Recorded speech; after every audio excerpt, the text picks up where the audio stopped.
You need an element of technology centricity.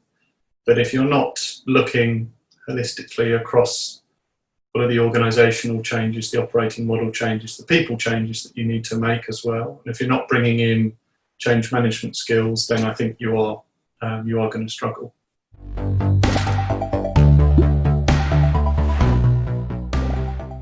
So Seb, thank you for joining us today for our Behind the People series. I'd love it if you could start off by introducing yourself and Alumni. I'm Seb Hills. I'm the MD of Alumni Services. I'm a techie, an engineer at heart. I spent a number of years building 2 startups. Second of those was bought by BT, which brought me over to Asia. And I've been an executive at BT for 8 years until 2018. And then decided that the entrepreneurial itch was scratching me.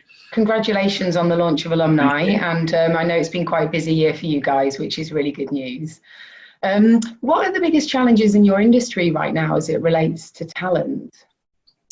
So as it relates to talent, I think there's often a kind of dichotomy in the industry between people who are quite technology focused and then people who are more human focused. Getting a balance when you're doing transformation between those two is critical to the overall success of a transformation and driving benefits. You know, quite often digital programs are driven from IT, and there's a real, technology comes first flavour to that. But clearly that that is difficult when you're trying to change an organisation, change its processes, but also change the kind of people and the culture related to that. So has the life cycle of transformation changed? Has it slowed down or stayed the same this year? Yes, I think, and let's park COVID for a second. I think the general trend of transformation over the last multiple years has been that it's been speeding up. And there's been 2 primary reasons for that in my mind. The first is that progressively in the digital age, the benefits of those transformations reach the end customer quickly, and are highly visible. Therefore, companies can steal a march on each other quicker than they could before. The second is that a lot of companies these days are basing their digital strategies on platforms rather than more linear models of the past. And that platform effectively also gives you an exponential boost if you make the change early. So they're incentivized to do that. Yeah.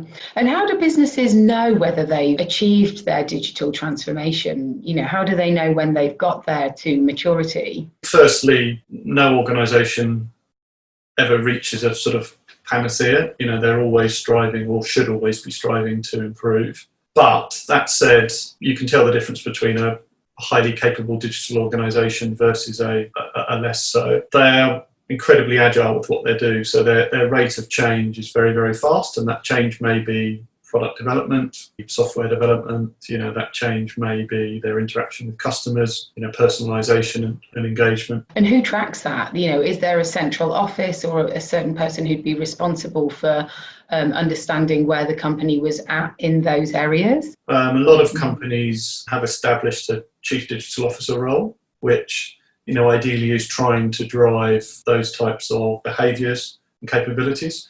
It's a difficult role because obviously, many companies are already matrixed and you're adding almost a third dimension to that. But my sense on this is if you haven't got the culture coming down from the top, from the chief exec and from, your business line executives, you're going to struggle sort of forcing it in from the side. Are there any new skills you've had to learn, or have there been any surprises for you during the year of this crisis? I'd say, Kath, the biggest skills I've had to learn is really how do you work cross-border with lots of different people, both as staff and suppliers, but also with your customers.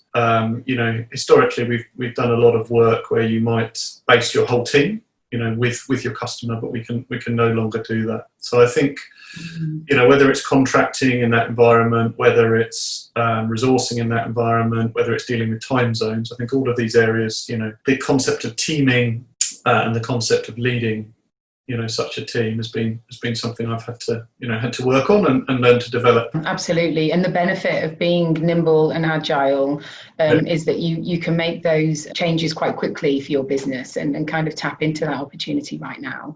Yeah. Thank you. Well, that's a great thought to end on. Thanks so much for joining us today, Seb, and good luck moving forward. Thank you.